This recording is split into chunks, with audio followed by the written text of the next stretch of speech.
Hello, fellow Hellbound friends. My name's Jamie, and this is To Hell in a Podcast.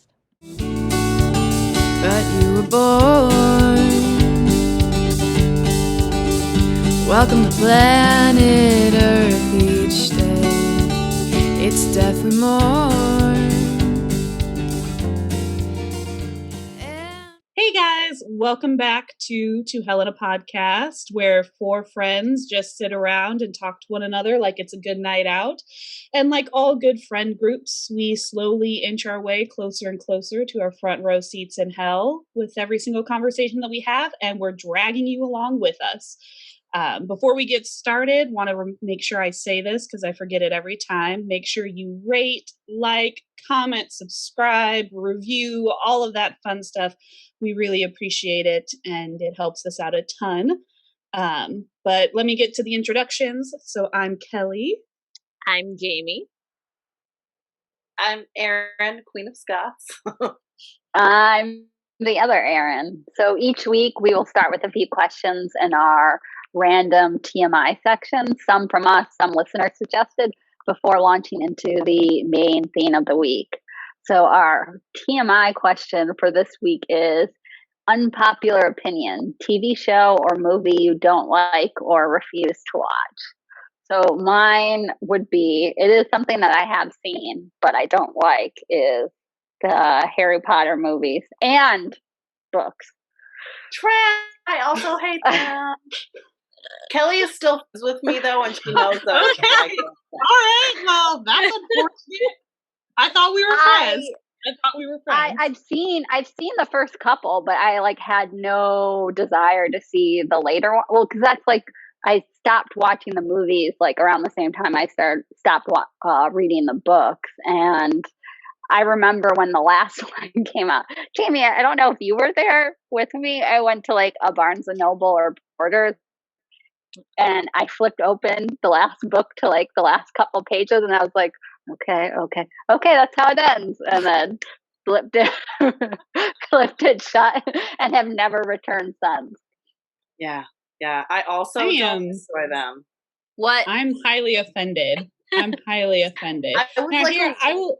I will say this. So I am not the biggest fan of the movies. I think they're fine. Mm-hmm. I think that if you didn't read the books, that they're a pretty good interpretation of it, but they change a lot of stuff about some of the characters. I mean, anybody out there who is a Potterhead, and I know there are more of you than there are not, even if this podcast doesn't accurately reflect that.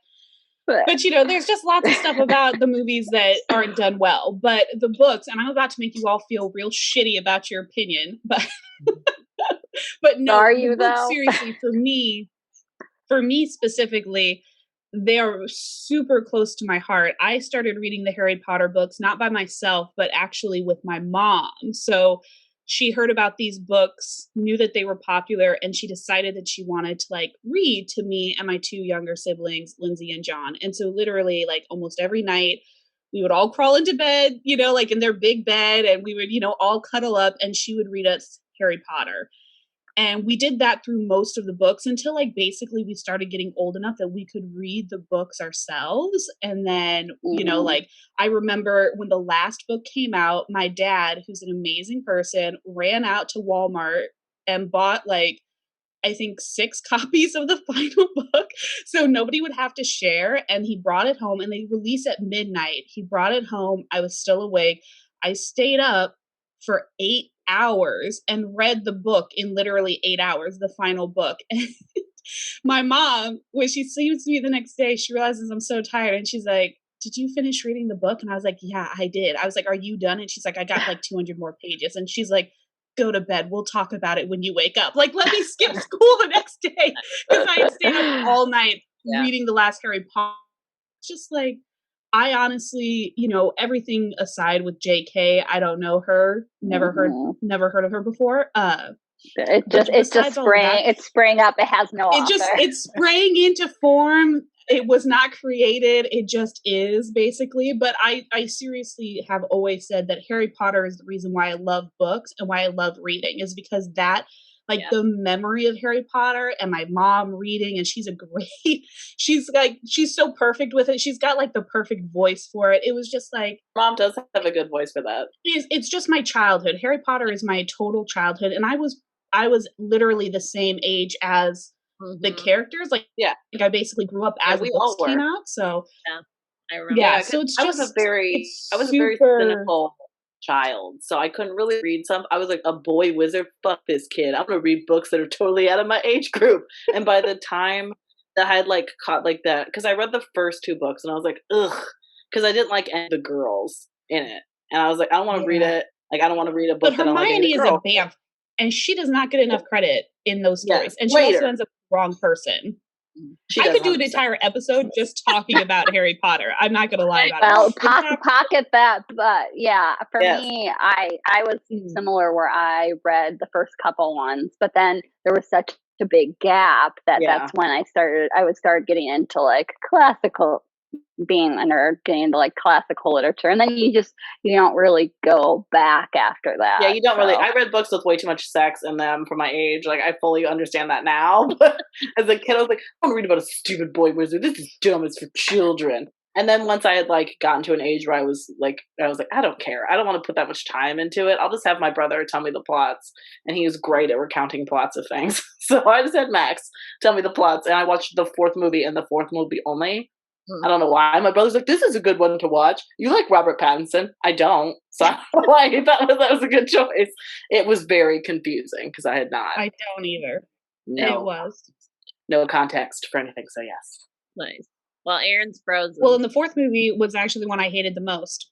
Fun fact, that's because my they brother totally said. screwed up the whole maze part in the end. It's the worst. It's so bad. I mean, David Tennant is in it. Love him to death, but he's an angel. I mean, those movies include like all of England. I know. So I mean, like, I can appreciate that. Yeah, I love to be fair in it, which is just fine. And yeah, my brother's like, you like Robert Pattinson? I don't know why he thought there was a thing. But I'm highly offended. This is a black spot on our friendship, and I'm not sure I'll recover, but it's fine. It was the first thing I could think of. Well, Kelly, why don't you share yours, Kelly? Yeah. So Kelly. Mine, I don't think will make anybody here angry because I'm a good friend, but but no. So mine is The Walking Dead. So my mom got into that show. She really loves it. But my problem is, and spoiler alert, anybody who is listening to this, watching it and has not watched The Walking Dead but want to at some point, pause yourself for like the next 20 seconds because I'm about to give a spoiler. But the only reason I would watch that show would be because of John Bernthal, but I know that his character dies like 2 or 3 seasons in, and I'm like, he dies sooner than that. Yeah, he's the only hot guy in the series. Love him from The Punisher. But more than that, and this will always be true, and I don't care how good the movie is, I hate zombies. They make no fucking sense. I hate them as a plot point. They never make any sense because they freak me out. I don't know why. Like, out of all consumerism all along. They don't freak me out at all. I'm like, they just make no sense. Number one, there's nothing that makes people bite or consume the same thing. Either you're going to bite everybody because you have a virus in you telling you to spread yourself to other hosts, or you're going to be a cannibal. You're not going to be both. Viruses don't do that. Why would a virus make you eat literally the thing that they want you to host it? And that's literally destroying their host. It makes because no fucking capitalism, sense. Kelly. Capitalism. No. And then do you know in The Walking Dead that basically the zombies just have to watch people do something? So like if you're climbing a fence and a zombie watches you climb a fence in The Walking Dead, then all of a sudden they know how to climb fences too. It's like how I can learn. Kevin and I finally stopped watching it. Like, we watched quite a bit. I'm done watching it. I watched season 1. There was too much, like, like, it would be like, sometimes, like, this person could fight off, like, 20 zombies, and then other times it'd be, like, one zombie would, like, just, like, take down one person. Mm-hmm. Like, I don't understand the rules that were on. My dad watched it, and then my mom watched it. So I've seen a couple of episodes just like by being in proximity, and every time. And then the one episode I watched in full was with Negan, who also is played by somebody who I love, Jeffrey Dean Morgan. I think he's amazing. He's cute too. He's like a cute older man, you know. But I watched an episode with him, and his character is super evil, I know, like in the show. And literally, I had a dream that night where I was just like in his compound and just looking out a window, and there's just like this field of zombies. And it was the weirdest, like, trippiest dream. And I was like, see, this is what I'm talking about. Like, this movie, I can even tell my dream is supposed to be scary. It's not. This is dumb. Look at all these dumb zombies behind this fence. Why do I even care? I don't know. And also, whatever happens to the military in any of these zombie shows? Like, seriously, you're telling me that a zombie outbreak happens in like Austin or wherever that starts, and they don't just drop a nuke on it? The military just exists. Atlanta, yeah. But that's exactly what I mean. Like, it happens in Atlanta, and they're just like, "Oh no, it's fine." And then like they, but that's never what, like, into they the skip ahead, ever, like just in the all of our military bases. Yeah, they like skip ahead in the beginning, so they're like, we don't have to answer this. Well, that's just the thing, because then at one point, like, I know the one guy who rides a motorcycle in real life or whatever, I don't know what his name is, but everybody loves him. He gets a tank, which means that in this universe of The Walking Dead, the army exists. It existed. We had a military, and they just like did nothing. Never. Get to bed. Yeah, it doesn't make any sense. It's the reason why it never makes any sense. I'm sorry. Outbreak is what happens in any scenario, except instead of Dustin Hoffman being able to talk the guy off of dropping the nuke onto the town, he doesn't do that, and they drop the nuke. They literally contain it. That's literally how it ends. That's how The Walking Dead ends. They bomb Atlanta. Sorry, everyone who loves that show, but it doesn't make any sense. Yeah, I watched the first season. I'm sorry for anybody who lives in Atlanta. Yeah, I already given that. Yeah, you made me watch it, Jamie. Which I am the biggest. I'm the biggest. You was no, like there are some like the first couple seasons. Like if you suspend reality and stuff, then it doesn't. There are some like good set pieces and stuff, you know, in different locations and stuff. So I'm just saying, I'm the biggest baby out of all of us, and I somehow was able to watch it and not be scared. So I just wanted to point that out. And don't ask me why, because I can suspend belief. An 11-year-old boy wizard and having there be a whole other wizarding world. Can I believe that? Yes, completely. Zombies, never. I'll never suspend my belief. And I will only like a zombie movie if it can answer all of those kind of questions, but like legitimately, instead of just being like, oh, well, the army just kind of it spread too fast. It's like, that's not the way that it works. So sorry. The moment people start reanimating themselves and start eating other people, bomb drops. I'm sorry, that's just what happens. Spray and pray with that one. Yeah, it's like the Texas Chainsaw Massacre. Did you guys ever see the commercial for that movie where like it's the Texas Chainsaw guy and he's running through a fair in Texas, and it's like, no guy is going to be able to run through a fair in Texas and not get himself shot. That's exactly what people in Texas want. They want that constantly. Yeah, they've been waiting. They've been waiting literally for somebody to run into a fair with a chainsaw trying to kill somebody. Well, that's all that worry. they want. I got him. Exactly. Don't worry. I'm going to be talking about horror movies later, so don't worry. We will continue to cover that.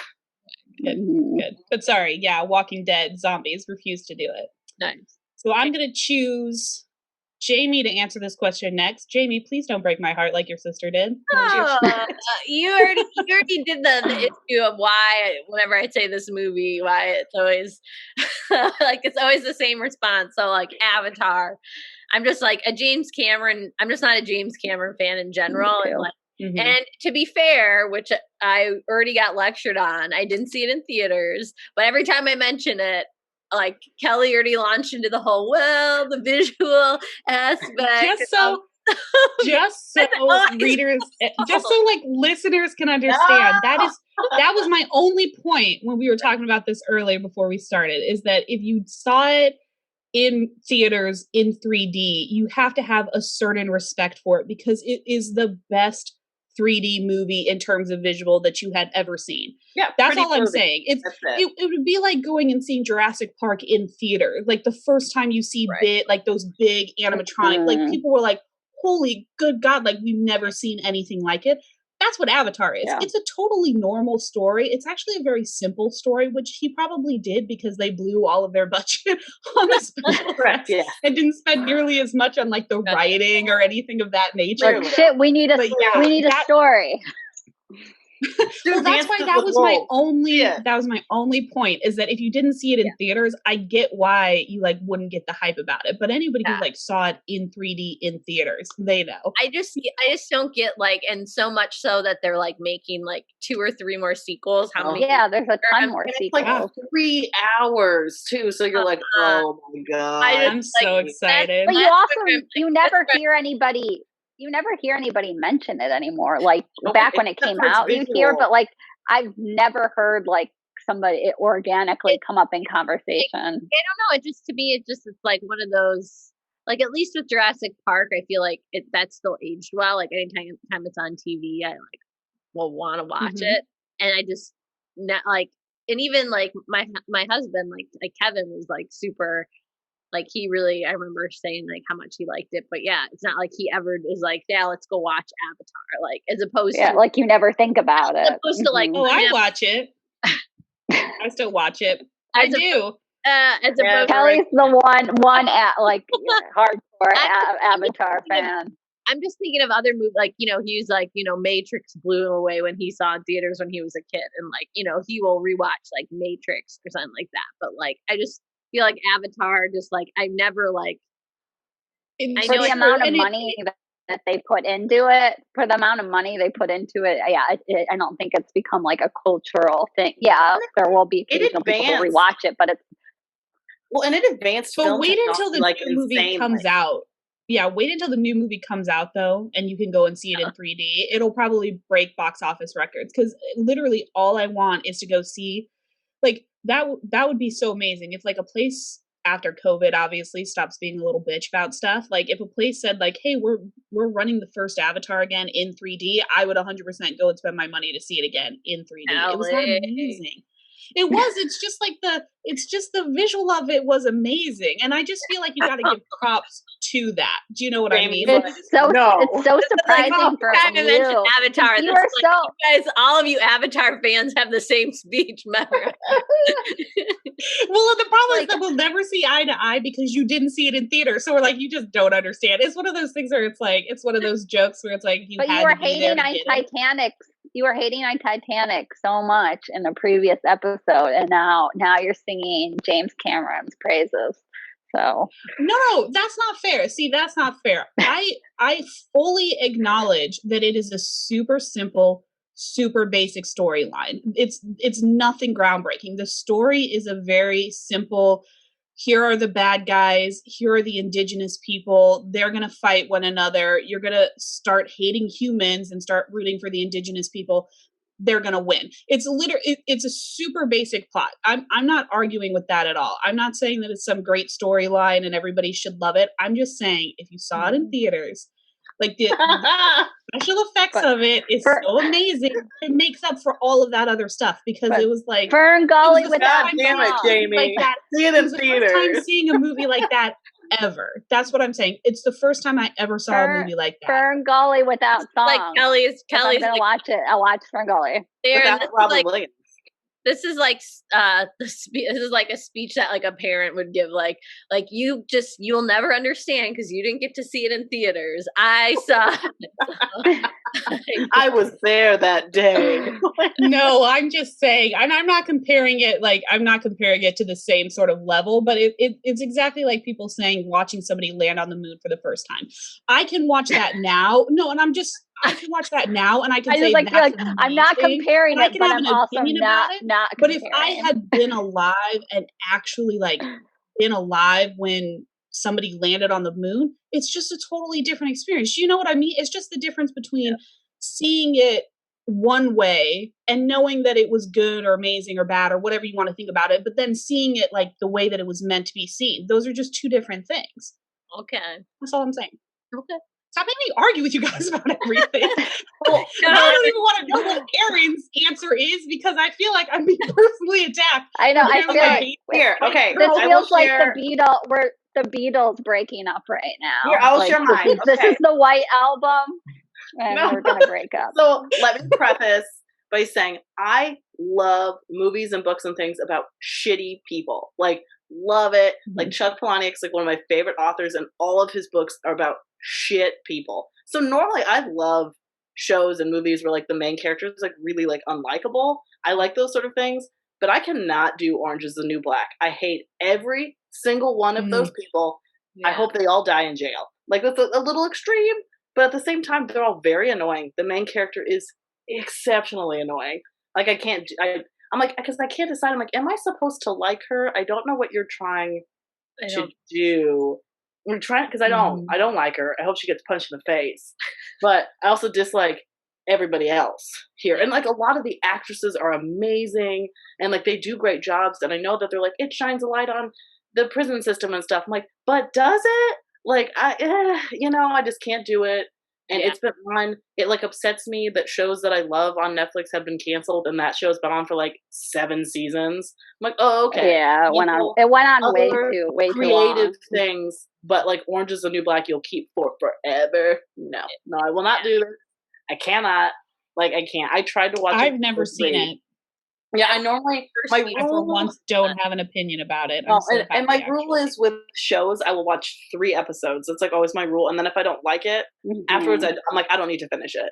But I barely made it through 3, and I was like, ugh, I can't. And everyone's like, but it gets better after that. I'm like, I shouldn't have to put that much effort into a show. Yeah, I've seen the first couple seasons. It seems like it's like the same storylines over and over again, and there's not really too many characters. The ones that are easy to root for aren't in it very often. They have like less screen time. Yeah, I can't. See, and here's my problem. I have to be so careful because I cannot stop a series in the middle of it, no matter how much I hate it. Just to prove this point, I read the first Twilight book back when I was young and dumb, and somebody told me, oh, if you like Harry Potter, you're like Twilight, which was a total lie, and they're not my friends anymore because they lie. And I hated the books. But do you know who finished the series, Twilight series? I did. Because I can't not finish it. So I just know if I see a show and I'm like, oh, I'm really not sure. Like, I'm pretty sure I'm not going to like that. I cannot start it because I will have to finish it. But I did really appreciate with Twilight that you recounted the books for me later, so I didn't have to read them. I really appreciated that. That was I absorbed all of that damage, so none of you had to be affected. The Twilight and the 50 Shades of Grey recap for some of the we could do like a whole episode on Kelly recounting the plot of those books. I feel like I know. You've all basically read it because I read it and then regurgitated it. But that's my point. Like when you say like you can do 3 episodes, I wish I could do that because I would try so many more series, but I just can't do it. And it's the same reason why, besides the Harry Potter series, I've never started a book series that I don't know is already finished. Because I don't want to have to hunt down some author sometime and been like, if you don't finish this story for me, we are going to have problems because I have to finish series of things. It's just a weird thing. I don't want to have to go, what is the name of that movie where she traps the guy in the Misery? I don't want to have to go Misery on any authors. Do you know what I'm saying? Like, I feel like that's like with Outlander. I've read all the books, but she hasn't published the next one, and I'm just waiting. You know what? She could be hit by a bus tomorrow, and then you'll never know what happened. She could be hit by a bus tomorrow. You'll never know what happened. She does keep pretty extensive notes, so I would say I'm just saying, you have maybe injured yourself without even knowing it because you started a series when it's not done. Foolish. Yeah. Foolish. So I didn't think. That one is mine with Orange is the New Black. So tonight is when we start doing like individual people doing topics that they're passionate about, that they enjoy, those sort of things. And so I'm doing the first one, and I'm talking about mental health because I'm a therapist and this is kind of my thing. I decided to narrow it down. I figure I can do like a couple if people really like certain things or want to talk about certain things. I can do a couple. But what I really wanted to focus on was mental illness in media, like specifically movies and shows, because it's in books, but those get extensive. So I was going to do kind of things that people have seen a lot of. And one of the first ones that I always think of is horror movies, all right? Because in every horror movie, it's like, dear God, this man escaped from a psychiatric hospital. We better run. And it's like, why? Well, okay, first, the implication of that is he's crazy, which means that he's a murderer. But also, number 2, why were you keeping this murderous person just like in a normal psych hospital? Like, shouldn't he be in some sort of prison? Why is he in a psych hospital that he can escape from? I have many questions. But a lot of times, no, did we lose Erin? That's fine. Okay. Keep going. Well, She'll come back, probably. That is kind of the vibe in a lot of these like movies and shows and stuff. It's like, oh, he's in a mental hospital, like, and he escaped. He's obviously going to be a murderer, and he always is. It's never like, surprise, he's actually not a murderer. Red herring. It's like, nope, he's a murderer. Like, and He that's can't be like a really depressed guy who's like, guys, who's just like, I didn't want to be here anymore, man. You know, and like, so. A lot of times, psychiatric hospitals and movies, especially, like a lot of people think of like One Flew Over the Cuckoo's Nest, which, like at the time, was accurate-ish. I mean, like they did used to, and they still do, kind of stick people who had severe mental illnesses in basically like facilities, and then just like leave them, the Kennedy family. So I mean, like that happened all the time. That there's so many stories in history that like, oh, my mom like went insane and we put her in a home, and it's like, well, did you ever go see her again? It's like, no, she just stayed there for the rest of her life until she died. So like people obviously just didn't want to deal with mental illness. So like that one is accurate to some degree. I just don't understand why Nurse Ratched would like work there. I feel like there's a lot of questions about that, like in general, but you know what I think is so funny, and why I think it's such an obvious plot point, is because mental illness and mental health really make people feel vulnerable. Yes. And so I feel like it's something that they exploit in like horror movies, especially a lot, is just this idea of like, you know, you put your mental health into this person's hands. And like, if they're not a good person, like they could do like serious damage to you, like that, you know, like I think it's that, you know, and it kind of makes sense because I think a lot of people probably would feel that way, you know? Well, and like, and therapists, the way that they're often, so my mom will always be like, there's a show about a therapist. I'm like, does she fuck her clients, mom? And like, that's always my question, because they almost always do. It's like always like, oh, they slept with their client, or they like did this really inappropriate thing. I'm like, why can't a show just have a therapist who's like a good person? One of the only movies I have ever seen where the therapist like actually did a good job was fucking Hope Springs, where Steve Carell was a marriage therapist for Meryl Streep and Tommy Lee Jones. It was actually like, he was a good therapist, and the stuff like that he told them to do was like actually stuff that therapists would tell people to do, and it was a fucking comedy movie. So like, there's always that kind of, I feel like there's this mixture of like mental health bad and scary, therapist bad and scary. So like we can't do anything about it. Their patient. Yeah, and that's generally what it is too. Is like there's these evil doctors who like, and of course there are people in every profession that like, especially in positions of power, that like exploit the people who are giving them the power. Of course that happens, but yeah, it's not like when I see a client, I'm like, man, I would sleep with them if only I wasn't a therapist. Ah, damn it, you know, like, it's not really like how it works, generally speaking. But I think of you every time I see that happen in a movie. Every time I see like a therapist or something, I'm like, Erin would hate. Like when I was watching the second season of The Punisher, I was like, how is Erin gonna handle this? Because you loved it. Because I know you love the series so much. I was like, oh, why does she have to be a bad therapist? Like, so basically, whenever a therapist she was comes a really up good shows, therapist. She was just trying like to heal him. Yeah. But I'd say she was a really good therapist. She was just trying to heal him with her vagina. I mean, yeah. She was just using all of her tricks. And also aiding and abetting him in committing mass crimes, you know, that sort of thing as well. Because she didn't want him to get hurt by being arrested, even though he murdered like a ton of people who tried. Yeah. So Erin, is that in the therapist code? Yes. So ethically, we're not allowed to sleep with clients. So this always cracks me up. So you have therapists and then social workers. They both now are pretty much the same thing. They used to not be, but now they are. I mean, like at my first job, it was a pretty much equal mixture of therapists and social workers all doing the same thing. A couple of my coworkers at my job right now are social workers. So they do the same thing. But the therapist code of ethics, I can sleep with the client after 5 years from our last date of service. Social workers can never sleep with the client, which I think is probably a better direction.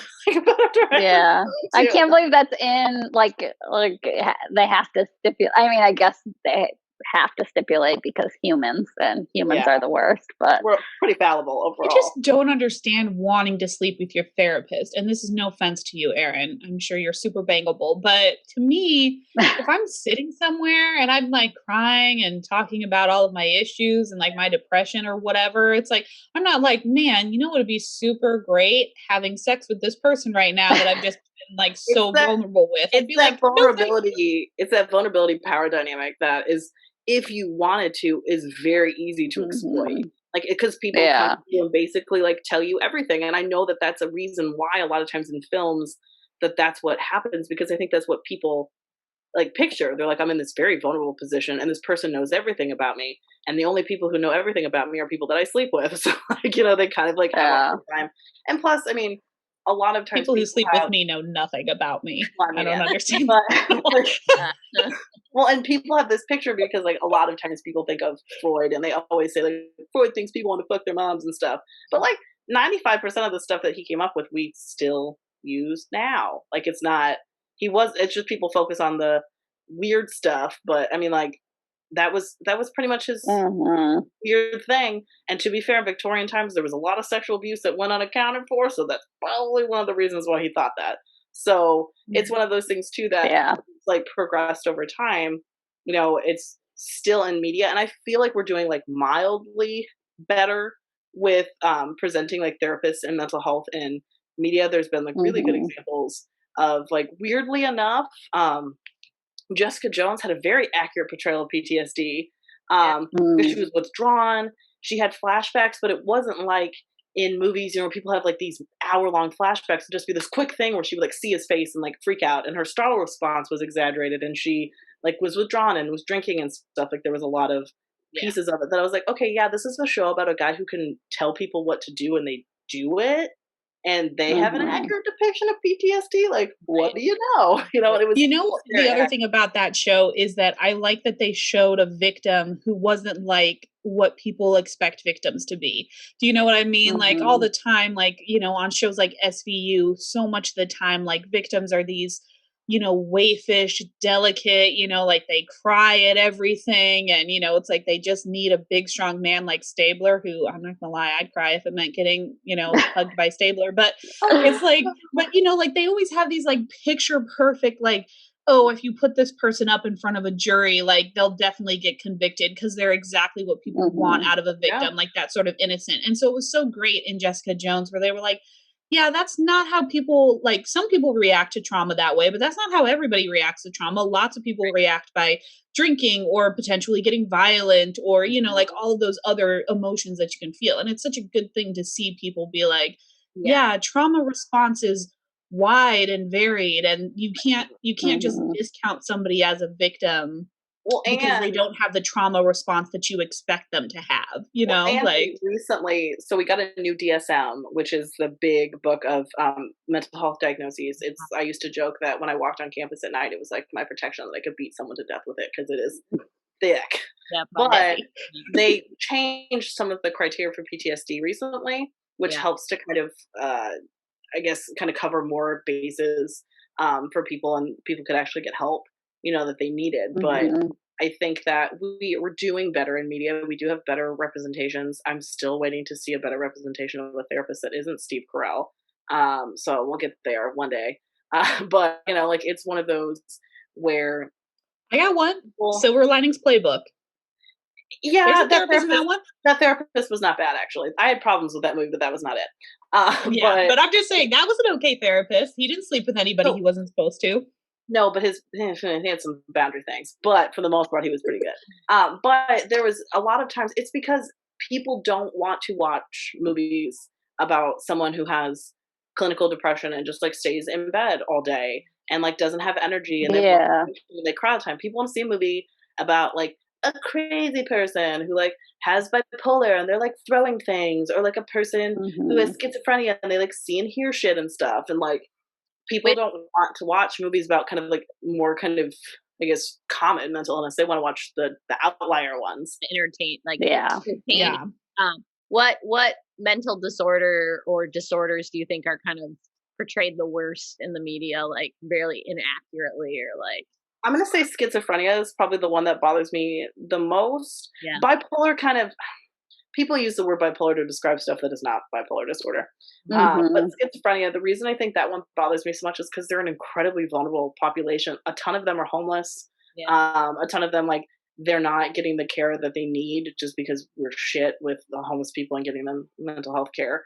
And a lot of them, they just get to this point where they can't function, you know, because their symptoms are so severe. And so in movies, like, especially because they had the movie about John Nash, who was a real person, you know, and does I don't know if he's dead. He's probably dead. Had Probably. schizophrenia. He was a shitty human being. He was a crap person for a lot of reasons, but he had schizophrenia, and they made it like this twist that, like, oh wait, Paul Bettany isn't real. It's like, yeah, I kind of figured that when he was like obsessively pinning stuff on his walls. I kind of thought maybe he was not doing great, but you know, they have to make it like a twist or like this sort of thing, you know, where this person, and I'm like, but that's a real person. Like, you don't have to make it a twist. You can just say, yes, he was a very intelligent person, and then he was diagnosed with schizophrenia. Like, you don't have to make it a twist. Yeah. But to make a movie, well, and they do that kind of stuff. Yeah, and I feel like that happens a ton. Because what's the one with the guy that I just love so much? We all know Leonardo DiCaprio, like Shutter Island or whatever it was. And it was that same thing where it's like, yeah, it ends with like, oh, like actually he's crazy or whatever. He has, they like, let him pretend to be a detective for what the fuck ever reason. Yeah, it's stuff like that where it's like, I mean, and I get it. I really do, because it is scary, the idea of being trapped inside of your own mind and not knowing what was real or what was fake. Like, that would be freaky. And I get why they use it as a trope, but you're right. You never see it like accurately portrayed. Like, it's, you know, because another one, someone else that I hate, but it was a movie with Robert Downey Jr. and who I love. Sorry, let me just preface this. What? I know. Robert Downey Jr. No, I love him, but he is with. That was controversial. No, it's a movie about a violinist who is schizophrenic. Yeah, the one with Jamie Foxx. Jamie Foxx, who I do not like I just don't understand his appeal as an actor. But that was another one where it's like, you could tell that they wanted to portray it accurately, like they wanted it to be, but they still like fell into so many of those tropes with it, you know, where you were just kind of like, you know, I don't know. And there's such a vulnerable population, just because of a lot of stuff that ends up happening to them. And a lot of people portray them as like these violent individuals, when more likely, they're much more likely to be victims of violent attack just because they're very vulnerable. Like, they're not.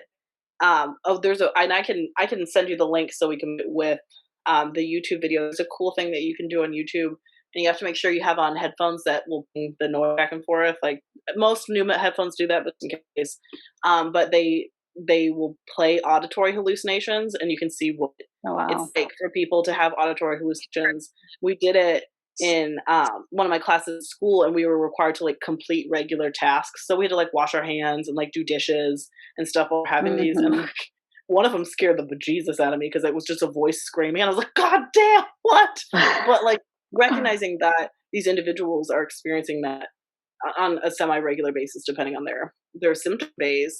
But also a good thing is there are great medications people with schizophrenia that can take, injectables, which lasts 30 days. So the people can go to like clinics, get a shot. Sometimes they have to take a pill daily with it, but they remember to take a pill daily because they have their injectable and their mind is kind of less jumbly for them. So they can take med, they can remember. And I mean, I remember there was this 1 week, I used in a psychiatric hospital. I remember there was 1 week where I had 3 patients and I was like, they're the same fucking person. Like, I had to keep detailed notes so I knew when their family called me who they were talking about. Yeah. Also, 2 of their moms had the same name. So I was like, this is bullshit. And so like, but they all, like 18-year-old kids doing their first schizophrenic episode. They all had family histories of schizophrenia, and their families were all amazingly supportive. Like, all super great. 2 of them started taking medications, and they were completely different people by the end of their stay. One of them, the medication wasn't really working for him, which happens sometimes. But it's treatable a lot of the times if you can get these people to treatment, which a lot of times you can't because they fall through the cracks because people don't know what to do with them.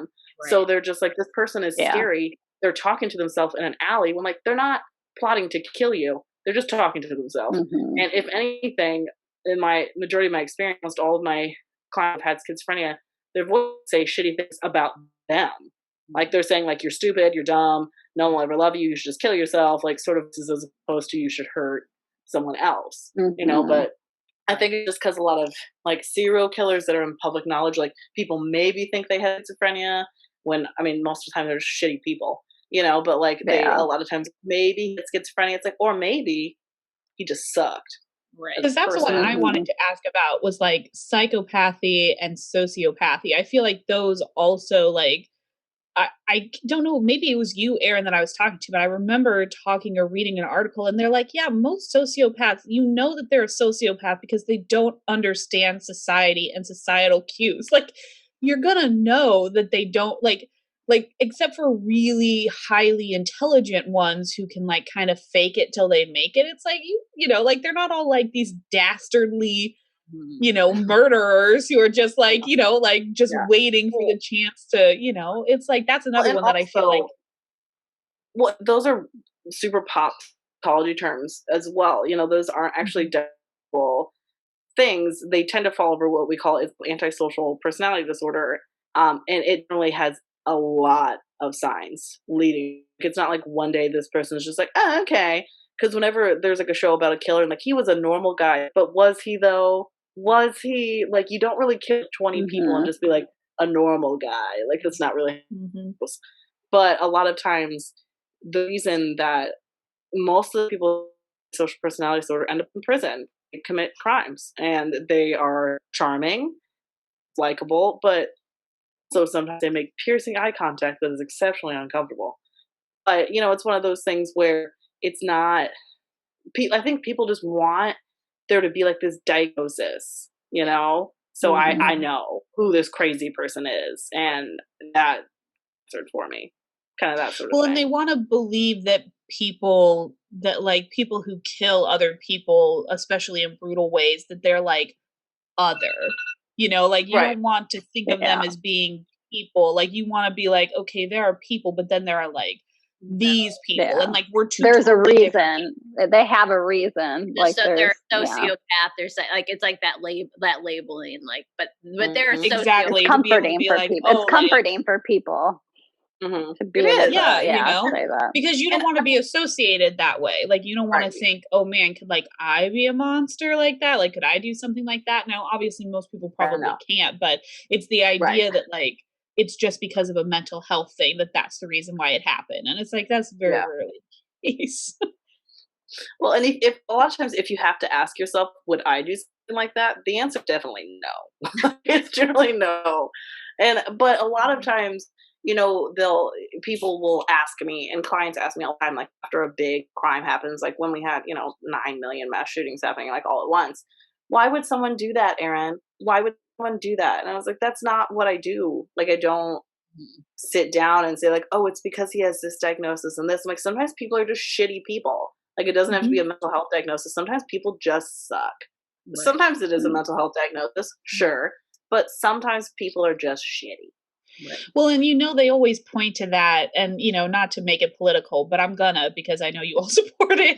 But it's, you know, they use that as a smokescreen because that's another way. You don't have to look at what went wrong in society to make somebody be able to do something like that. Like you don't have to look at yourselves or at the people around you and question how did this happen, because you just it's just that they're crazy. It's that something's wrong in their brain, and that's the reason why it happened, and it has nothing to do with that they were, you know, raised to be violent and racist their whole life, and that, you know, like they were taught from a young age, or they didn't have access to certain services if they did have, you know, certain issues, like whether exactly, you know, it's like where they heard, you know, or they were treated horribly, and then they heard rhetoric, you know, from sort of media outlets and things over and over again, making it a us versus them scenario. It's true, you know, it's like that, you know, it's like they don't want to acknowledge any of that playing a factor. They just want to be able to say, oh, it's because he was bipolar, or, oh, it's because he was a psychopath or whatever, and boom, you know,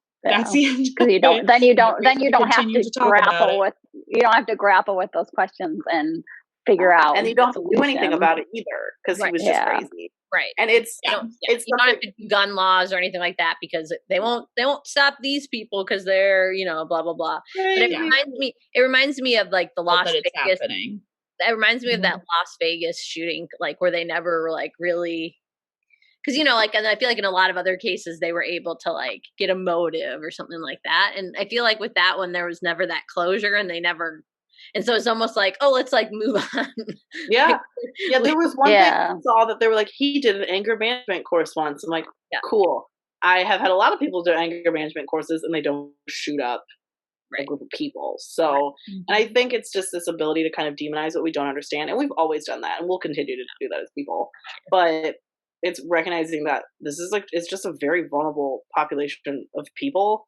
And they're more likely to like have someone hurt them, number one. But number two, their paranoia isn't, oh, I should kill people. It's people are coming to kill me. A lot of times is where the paranoia is like, I'm not safe where I am. And so that's why a lot of times they end up in the hospital is because they feel like they're not safe, and it's not, and it's not because like, I'm going to go shoot up, a freaking concert.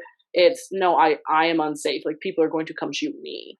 And so like that's a lot of times an important thing to remember too is that people with mental illness, I mean, there's people but there's people without mental illness who also suck, so I mean like it's a spectrum, but recognizing that what we really need to do is improve mental health services, but also advertise them better to people. They're not really well advertised. Almost every major metro has what we call community mental health centers. I mean, Omaha isn't even that big, and we have 3. So, I mean, like, it's most cities will have them where you can either get free or reduced cost services with licensed therapists. It's not like you're going and seeing, like Susie, whatever, who has like no training. Like these are licensed therapists, psychiatrists are working there. They often have like social workers and like case managers and whatnot who can help you find homes and apply for Section 8 and disability. Because the disability process is also a shit show when it comes to getting it for mental health. I had one client who has pretty severe autism who got it his first go around in like 2 months. And I had another client who had really severe PTSD, bipolar, and like a bunch of medical, and it took her 3 years to get it. So and she was like, what am I supposed to do while I wait? And I was like, I don't fucking know. Yeah, there's no good answers. Yeah, I'm like, so I helped her get set up with services, but it's where those options are there, but we don't really advertise them very openly. And a lot of times people get discouraged because they'll call maybe like a private practice and find out that the private practice, we charge $80 to $120 per session. Yeah, like, shit, I can't afford that. And especially if I want to go every week, like Jesus, that's like a mortgage. And so a lot of times people will like pull away from services without realizing that there are cheap and or free options that are really viable, out there, for people, that it's something that I always encourage people to kind of look into, especially if they think that they need help, because I mean, the services are out there, and unfortunately all the stuff that's in the media is generally pretty wrong. Like I said, there's been a couple times where I've watched a movie and been like, okay, that's pretty accurate. But most of the time I'm just sitting there and Brian's like, it's okay. It's okay, honey. Like, well, and I'm sure it doesn't help too, though, because then in a way it like kind of keeps that cycle where it makes you feel shameful if you do. I mean, and things have gotten better where it's like I'm just thinking of even in teaching in the last 9 years, students are much more open about mental health and like recognize their own things than like I remember our generation even, but like but it's hard though, like, and something that I want to talk about later in a later episode is kind of that windows and mirrors, that idea, right? Seeing yourself reflected and stuff. But it's like, and media's gotten better, but if you only see like this one portrayal of people with mental illness, and most of the ones in media are like the extreme. So it's like, I know like if you're watching and you're like, well, I'm not that bad, so I guess, why would I need to go see a therapist? Or, like it's easy to discount your symptoms because they're mild. They're not as bad as what they're showing on like TV or movies. No one is really safe from these sort of like things. I remember I was doing a training, and I want to preface that this training, everyone there was a licensed therapist. Okay. There was like no one getting their bachelor's degree. Like everyone had been a licensed therapist for at least a couple of years. Mm-hmm. And they were talking about dissociative identity disorder, which I could do a whole flippin' frackin' episode on. And so they were talking about like how to do treatment with people who dissociate. So not just DID, but also just because everyone dissociates. But they were talking about that. And this one girl raised her hand and she's like, so is it like in that movie Split? And I couldn't hold it in. I was like, no. Like I was like, well, Jesus Christ. Because I was like, oh my God, no. And luckily the instructor was like, I just need to make sure I'm catching you. Are you asking if DID turns you into a beast creature who like kills people? Like, she's like, I just need to no. She was like, no, not that part. It's like, right. Which part then? That's kind of like the whole part. Like that's sort of the whole movie. Well, and plus, like, because a lot of this stuff surrounding DID, I mean, like, Sybil actually like, came out and said that she was lying. Her and her therapist both said that they were lying. DID is like exceptionally rare, and it definitely does not turn you into a beast creature with superhuman strength and abilities. Is that like related to or like similar to like multiple personality? Yes, so that's DID is the fancy term for like multiple personality disorders. Like it's dissociative identity disorder is what they kind of call it. And I mean, cool. They probably could have done that movie very differently and not. Yeah, they did it. I mean, I love James McAvoy, but I was like, God damn it, James. God damn it. Because now I'm going to have clients coming into my office asking if that's what DID is like. And I did. And I was like, Jesus Christ. But clients asking is much more acceptable than a licensed therapist. Yeah. Thinking, I was also upset with that movie because as soon as I saw the previews, I'm like, I'm going to hear so much about this from Erin. I was like, she's going to hate this. Happening. I was like, she's going to hate this so much. I was like, I'm going to have so many conversations with Erin about this.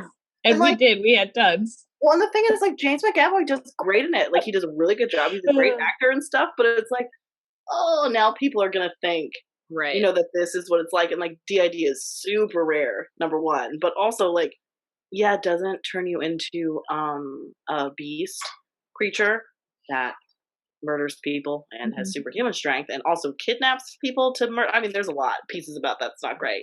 But I mean, like, that is so, like, those sort of stereotypes that exist in media, like, there was a therapist and other people in the room were kind of like, yeah. I was like, what the fuck? That's when I was like, oh my God, no. I couldn't. I'm normally really good at like packing it in at trainings because people ask a lot of dumb questions at every training ever. Right. But I was like, oh God, I can't pack that in. I have to be sure that she's not gonna. It's like just comes out that one. That's like, I was like, no. But like, I mean, I was appreciative of the instructor being like, are you asking if a movie about a supernatural film is accurate? Because the answer, yeah. I'm gonna say no. Yeah, but I will say this, while traditional media, I 100% agree, like, and I don't know that they'll ever get where they should be in terms of actually, you know, showing good representation of this sort of thing.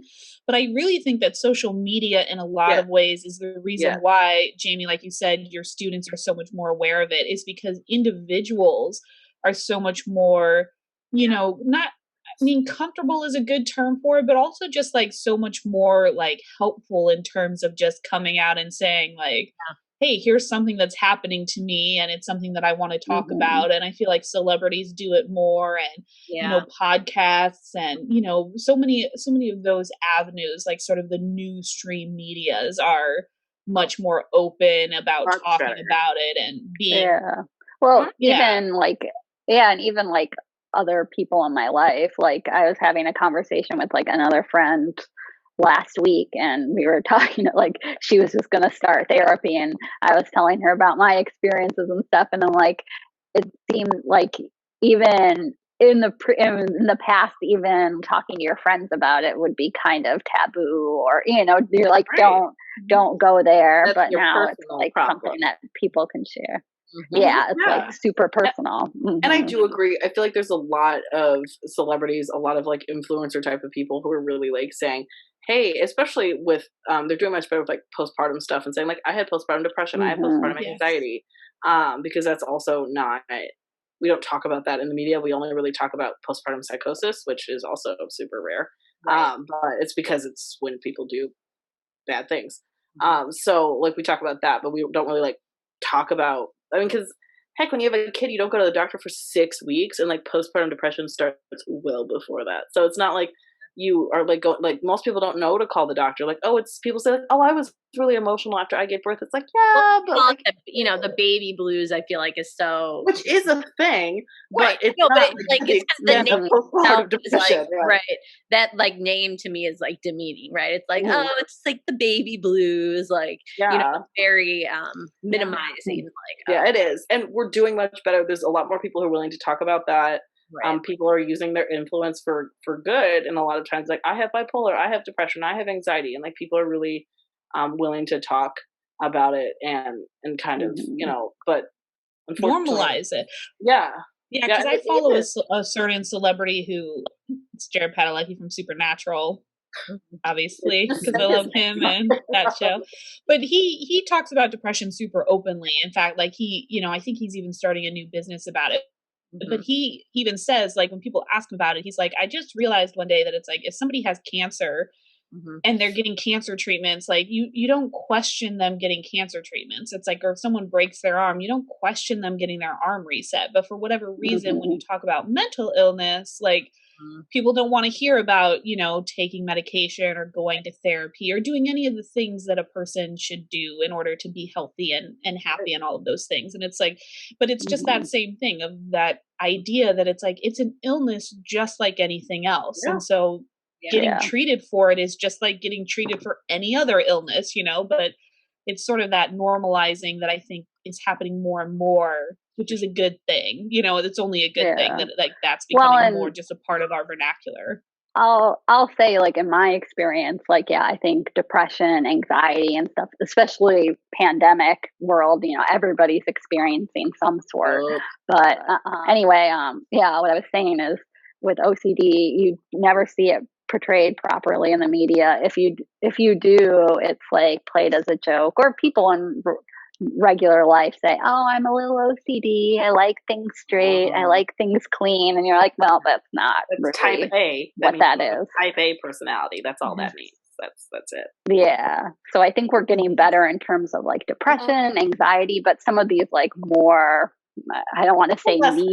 Common. No, like less common. Yeah, less common ones are. It's still like, I feel like there's a long way to go in terms of normalizing. Well, and the unfortunate thing is too is there's even stigma like in the mental health world. Not just that woman who was really dumb. But there's a diagnosis called borderline personality disorder, and it is really heavily marked by people. A lot of self-harming occurs with these individuals, not all the time, but it's common. Sure. And some therapists don't want to see them because they don't want to be liable if they like kill themselves, like they don't want to get sued. And so like they won't treat these individuals. I've spoken to therapists who are like, oh no, the minute I diagnose with someone with borderline, I transfer them. It's like, oh, is it not your specialty? It's like, no, I just don't want to deal with it. Cool, it's not great. Somebody's got to deal with it. Somebody has to deal with it. Yeah, that's not great, and it gets a lot of kind of negative connotation because there's a lot of like fear of like rejection and fear of people abandoning them, and so they often will push people away because if I push you away, you can't leave me, sort of thing. So there's a lot of that, but it's like, as a therapist, you have to like be okay with dealing with that. Yeah, like it's okay to say like it's okay to say I don't want this to be my whole caseload. Like that's fine because it is a lot of outside of session work. Sometimes you have to do a lot of like crisis calls and stuff. But like that's like I don't want 40 clients all with borderline. I get that. But at the same time, it's like, right, but like these people came to you for help. And when you transfer them to another person immediately, like that makes them think, oh, look, someone rejected me again. Just like always, this is where I'm going to be. And so it's important, to make sure that we like look at our language, surrounding mental health. And like, Erin was saying, don't say like, oh, I'm a little OCD or like, I guess I'm a little bipolar today. It's like, yeah, that's not what that means.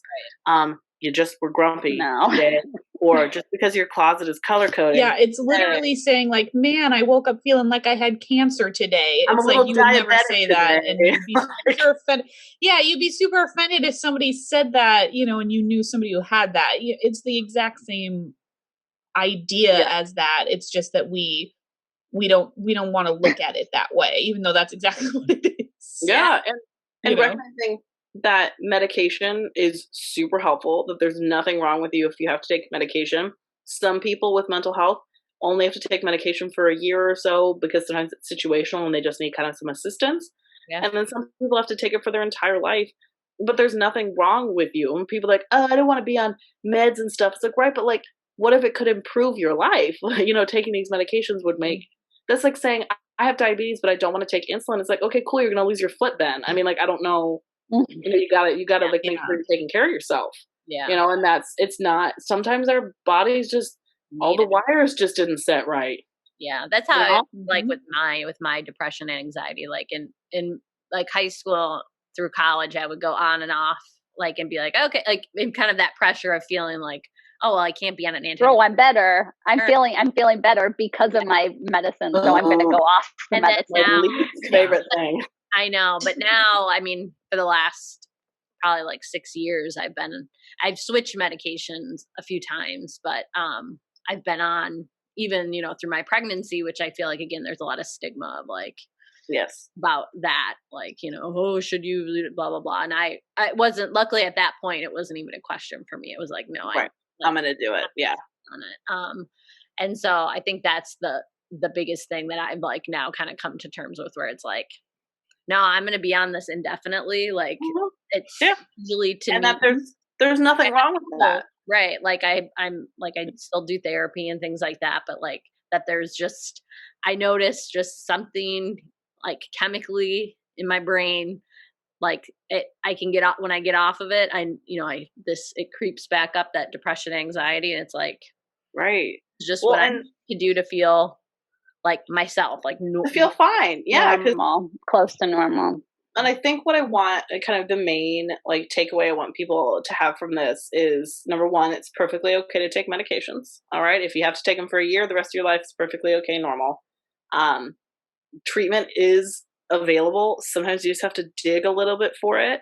But if people listening to this don't live in Omaha, definitely just go to Google, type in your city name, and then community mental health after it. And I promise you, there'll at least be one nearby. And almost all of them run on, like we use Region 6 here, but most places get state funding to help pay for your services. So it's like, I had some, when I worked at a community mental health, I had some clients that were paying $3 per session. I mean, and then Region 6 paid for the rest of it. So like we still got paid for the services and whatnot, but the client was only responsible for $3 a session.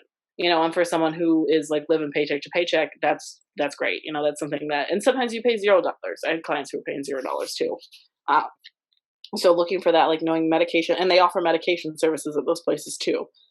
So you can have all of that there's a bunch of community resources where there are people who will like bend over backwards to help you. It's just sometimes you have to search for them, a little bit, and that is available. And then when y'all are watching, movies, TV shows and whatnot, if someone on the show has a mental illness and you're like, that was kind of sensational, like maybe do some research, maybe look into it. If you know me, text me and be like, hey, Erin, have you seen this movie? Was this accurate? Are you willing to rant with me for a little bit? Because the answer is generally yes. Yes, I will. Please do that, because if she can't rant to somebody else, she rants to me every single time. Every movie that comes out, I've been ranted to about them all. Like another movie, why?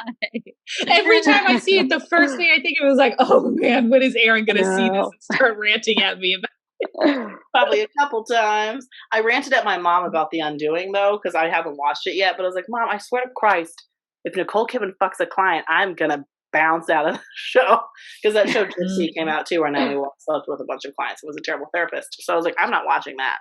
So that sort of things to kind of look at is that media portrayal of mental illness, most of it is exceptionally inaccurate, or it's like the largely outlier. Like most people who have this diagnosis don't have these symptoms, but these are the most exciting symptoms, and whatnot. That and not every portrayal of mental illness is bad. There are good ones in media.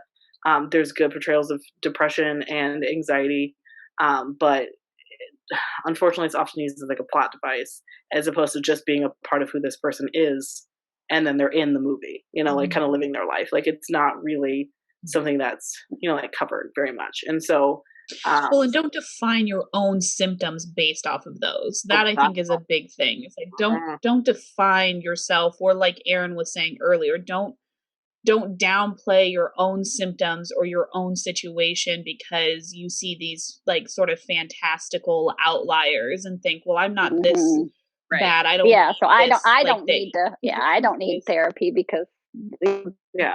Exactly, because I don't feel the need to go out and kill people, or I'm not hearing voices or whatever, whatever you're seeing. It's like, most people have much more mild symptoms than that, and those, you still should go and get help and talk to somebody who is licensed and a professional, and don't take your advice from TV and just be critical media. of media. Like that's all. Like just be critical of media. That.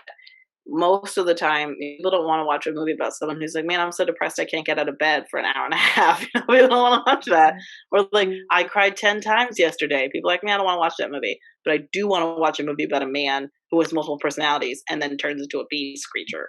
That sounds fun. Yeah. So, I mean, like, that's where a lot of people are getting. It's really accurate. It's very accurate. I've met 2 people with DID and they both definitely turned into beasts and tried to murder young girls. So they didn't. If either of them, that's pretty common. To be fair, everyone knows that.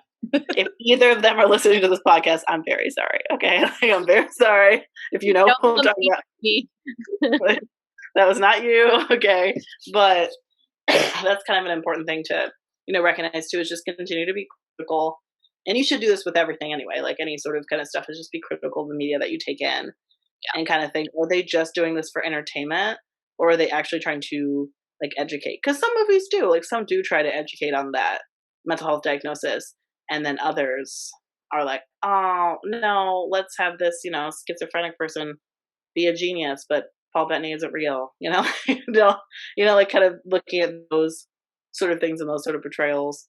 And not to say that you can't enjoy media that has, like, I love horror movies and I recognize there's some of them like this is quite problematic, but like it doesn't mean that like you're you just have to educate yourself and be critical about media. Like I encourage everybody to be anyway, but about everything, not just mental illness, about everything. If you all if you all like need any resources or anything like that, you can absolutely feel free to message or comment us on any of our pages that we have, and I can fill you in on kind of anything that you might need. But like I said, type in your city and community mental health afterwards. If you have insurance, Psychology Today is a great resource to go on to find therapists, because you can search for like their specialty field, if they take your insurance, how far are they from your house, if they have sliding scale fees, whatnot. And there are a lot of really great services and a lot of really great providers out there. You just have to be able to find them, because we don't help people find those services. Well, and I think when I was talking to my other friend about, she was going to start looking for one. And I think the hardest is knowing that you might have to see a couple different therapists before you find. I was like, it's like dating. You're going to go on a lot of crappy first dates. And sometimes you will know right off the bat. It'll be like 2 minutes in and you're like, shit, I have like 58 minutes left with this person. And I know that they're not going to be the one. Right. But, you just have to find somebody you click with and don't feel like you need to continue seeing somebody who you don't have sort of a connection, or like that. Like a bad one for me was they were recommending like Christian weird, like biblical readings for me. And as an atheist person who's never gone to church in my life, that was not going to solve my OCD, surprisingly.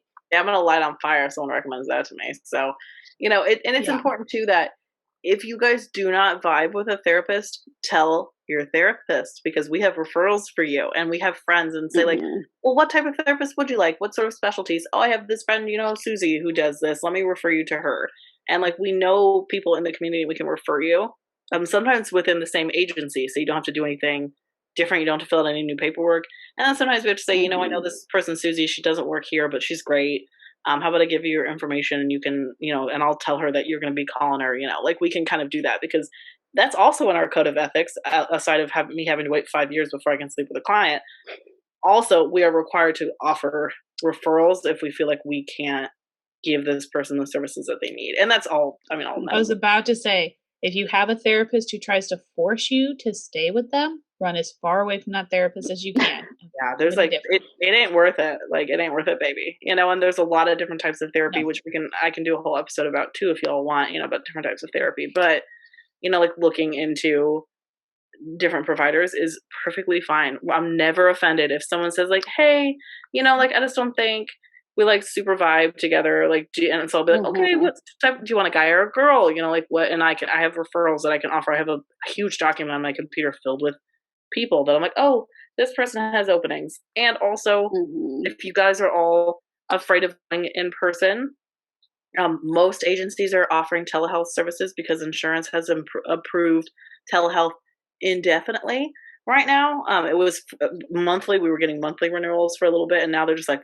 fuck it, we're just gonna offer it indefinitely. Fuck this. Yeah, that's what I'm doing. And I do think, like, for somebody like me, like as somebody who does get lazy about therapy and things like that, if I have to get in a car, you know, go drive, you know, I will discount. I will say, you know, I'm just gonna reschedule. So like doing it on the computer, like there's no excuses. I'm like, you're already sitting here for work. All you have to do is and we can call you and be like, hey girl, you got that Zoom session. You're like, well shit. Now I have to get on. So it's like there is no excuses. And I like that. I mean, that for somebody who's lazy like me and doesn't like getting in the car and doing that shit, Zoom therapy is the way to go. Yeah, it's absolutely available. All right. So most if all, even when I worked at a community mental health, we were offering it. So like, because we found ways that we could still get payment from different providers and whatnot. So I mean, it's available, and so is telehealth psychiatric services as well. Those are all available right now. So if y'all don't feel safe going to an office, which is perfectly fine, everybody is doing it now. It's been almost a year since all of this started. We've got it set up. We've got our systems in place. We got it down. Get into services if you all need them, and if you have any questions or anything, also obviously reach out to us and ask if you need any help with anything, because that's my thing. Thank you, Erin. That was so great. It was good to hear from an expert that and I feel like it was a really good first like single focused episode. So especially getting to hear from somebody who, you know, actually knows what they're talking about, which is great, because like when mine comes up, I'm not an expert in anything at all. So we're all badass bitches in our own. Hey, you're an expert but in I'm just Kevin saying, Costner movies. I'm just saying I'm not a licensed expert in anything, whereas Erin is actually a licensed therapist. I'm going to print you out a license for Kevin bad movie. Bad Kevin Costner honestly, if there were such a license, I would probably qualify for it. We can give you like some type of critic, but like critics, you know, that's like you just have to come up with it. The term just hasn't come up yet. I would love to be a critic. My ideal job is judging people and things that they do harshly. That's I wish I knew what career path you had to go down to become a critic, because I would have done that with my life if I had known. Well, but anyway, that's what podcasts for. Yeah. There you go. I'm doing it now. Not to get us so far off track, but guys, obviously, I'm sure that this has been a longer episode. Thank you for listening and tuning into the To Helena podcast. Thank you again to Erin for actually using her expertise to try and help everybody and giving us more information. And thank you to everyone out there for listening to her rants, so it doesn't have to just be me all the time, every time one of these movies come out, because I hear it every time. But so, like I said in the beginning, I'm actually going to remember it this time. Make sure you like, rate, subscribe, review, all of those things that you can do wherever you happen to listen to us, whether it be as a podcast or on YouTube. We really appreciate it. And then tune in next week. I'm not sure what we're doing next week or who's going. I think it's going to be. We'll figure it out. I don't think we've decided. So TBA. Apparently we haven't decided yet. So it'll be as much of a surprise for us as it is for all of you. But thanks again for joining in and listening, and we will see you next time, our hellbound friends. Bye. Bye. You didn't ask for a bird, were born. Welcome to planet Earth each day. It's definitely more. And while we watch it die,